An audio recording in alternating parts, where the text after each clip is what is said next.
Okay, let's see. Hope that the lighting works and everything. So it's like this is another, yeah, some more videos and stuff. I just wanted to get into. I'm probably going to have to do at least a couple of videos on this because there's a lot to be said. I want to talk about what happened to my brother. He was working as a taxi driver. He was actually going to school part time and at Harbor UCL. It's actually not UCLA. It's Harbor College, and where he was actually on the dean's list there, and studying different various subjects. He was really into ichthyology, and but he had to make a living too. You know, he lived in a mobile home a mobile home that my grandmother left him when she passed away. Anyway, he did various things, jobs and so on. And one of the things he did was, it's like this point, taxi driving.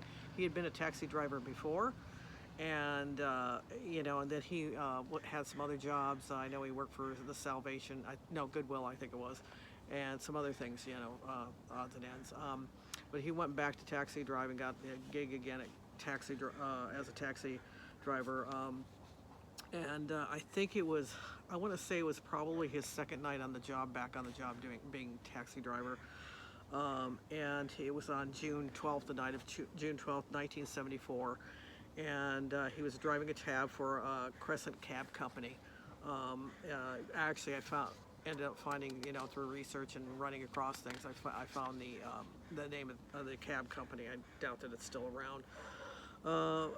So, I think it was on the second day on the job when he picked up a man named Daryl Burnett. And one of the things is that the phone call that came in to pick him up was actually made by a woman, and I believe it was probably his girlfriend that called to have him picked up.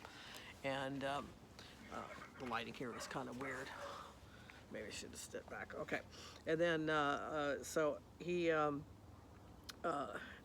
was, held at gunpoint. He picked him up. He held him up at gunpoint, and I believe the amount of money he got from my brother was, I think it was $6 if I remember correctly. He got $6 from him. I think he probably got upset because it was only $6, but he was shot and killed, and I think it was only like his second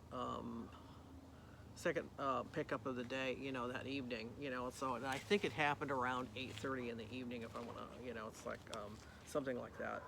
And he the Burnett, then he actually apparently drug my brother's body out into the street next to the gutter and left him there, and then he took off in the cab, and drove about 3 blocks, and apparently he ran into a motorhome, I think it was. Got into an accident. It's like, and he fled the scene, and there were eyewitnesses, and he left the gun on the front seat. Burnett, I think, was about 19 when he did this. And he was apprehended on Friday the 14th. They found him pretty quickly. And my brother went to, he ended up at what is now UCLA Harbor Medical Center. I think it was just called Harbor Medical Center at the time. Anyway, then he passed away on the morning of June 15th at Harbor UCLA Hospital, and I think it was around 7 in the morning or something like that. It was first thing in the morning. At the time, I was actually working at a plastics factory, back when we had plastics factories and stuff, and I didn't hear about it until after I got off of work, when my mother told me that he had died. When I got into her car, because she picked me up. So that particular evening, I remember that when it happened on the 12th. I remember the phone ringing.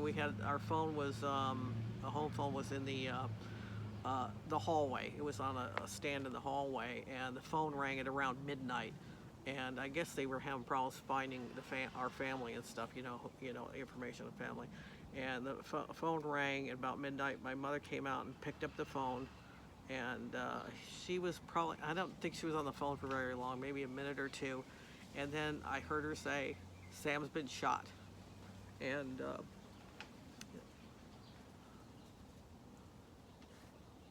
she, her and my dad got quickly dressed, and they ran to the hospital, ran out to the hospital. I stayed at home, and then after they left, I remember the phone ringing a little later. Of course, I couldn't go back to sleep. A little later, maybe about an hour later, and there was a detective from the homicide division that called, and he told me my brother was still alive, but the homicide division was handling the case, and you know, it's like that's what. Um,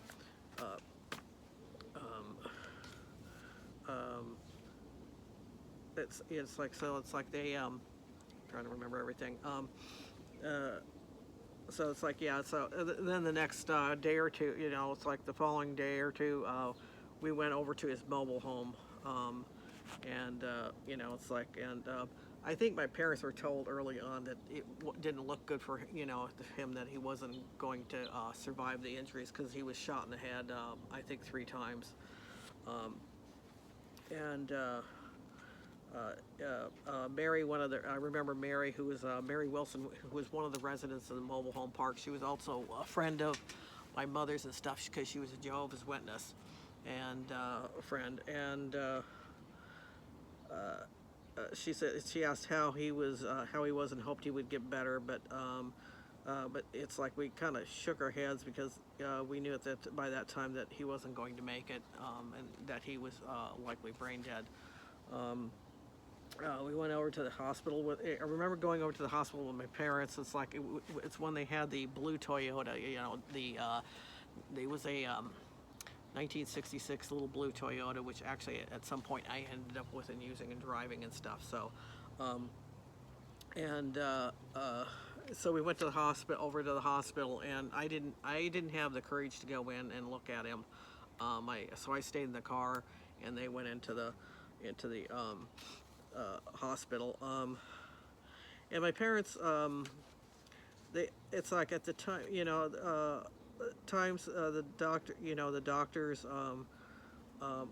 they asked a few times for organ, you know, if they'd be willing to donate his organs, you know, which was like, that's a really hard thing to ask and actually answer, and they didn't do that. It's like,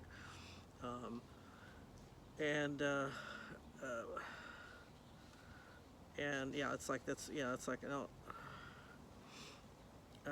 I was in shock for a really long time. I didn't, you know, it's like I was just kind of walking around in shock for a long time. I don't remember crying or anything, you know, because it's like, you know, people say, you know, well, I would act this way or that way. It's like, you know, but you just don't know until it happens to you.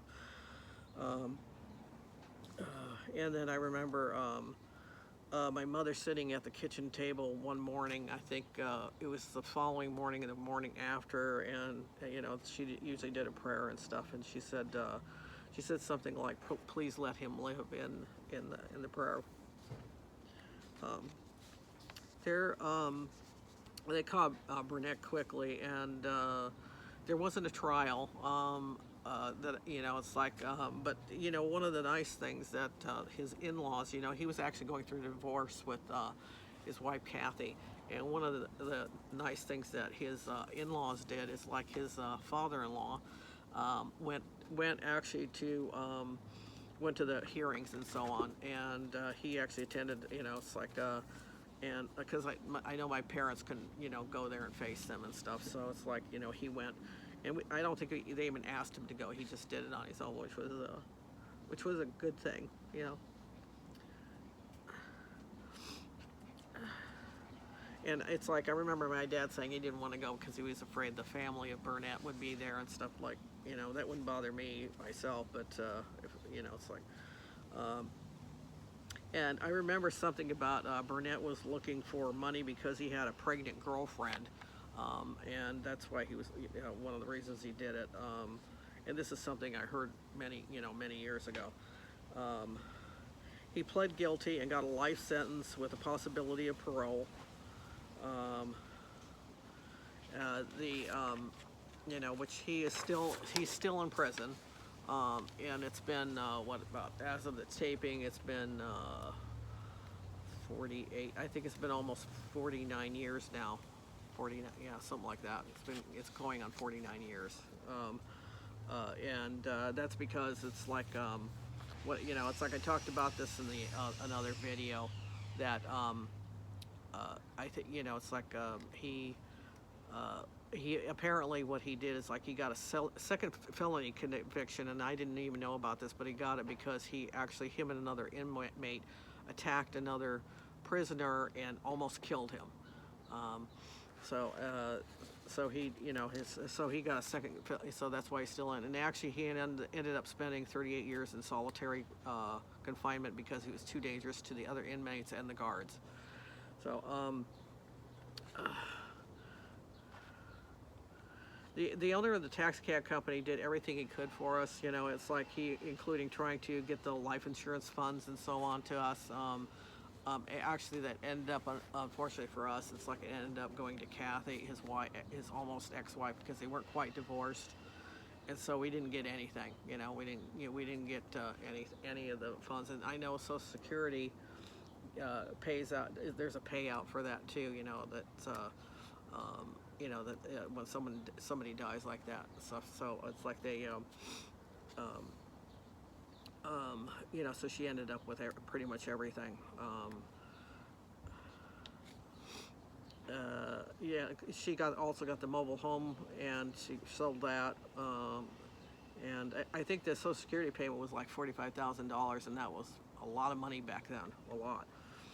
She also sold his fish. He had a lot of fish because he was into fish and stuff, fish tanks and stuff. And the taxi cab company owner didn't want his ex-wife to get anything, and he tried to fight it because he wanted the funds to go to us. So, my dad didn't like confrontation, so he didn't do anything about it, put up a fight for it. He just, he was that way. Unfortunately, it's like he should have stood up and fought for. He had, my dad would just wouldn't fight for anything, really.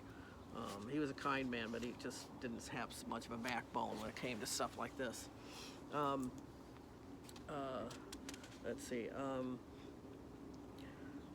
Sam did have a life insurance policy.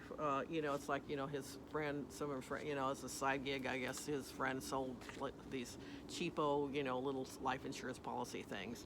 And it was like for $1,500, which is more money than $1,500 more than it is now. It's probably the equivalent of getting like $5,000 or something.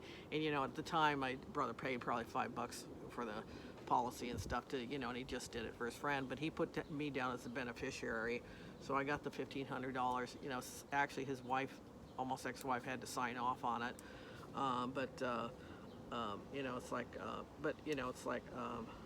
And I did get a few of these books, which I still have somewhere. It's like they're science-type books. And that was about it. And actually, with that $1,500, I used it as down payment on my first rail car. And actually paid for almost the whole car, bought a used car. And my dad chipped in another $150. That was my Ford Maverick. So I last saw Sam on Sunday or Monday of that week. I think it was probably Sunday. This happened on Wednesday. I remember him saying he was going to work that week, and we were supposed to attend. 10 years after concert on Friday. It's like the Friday after he passed away. That would have been like June 14th. We were supposed to go together because we were going together to concerts on a somewhat frequent basis. And then I'm going to end that right now. It's like because this video is going on too long, so I'll continue it later, more on it later. So it's like, but it's something I just really needed to talk about and tell people about. If I can get this thing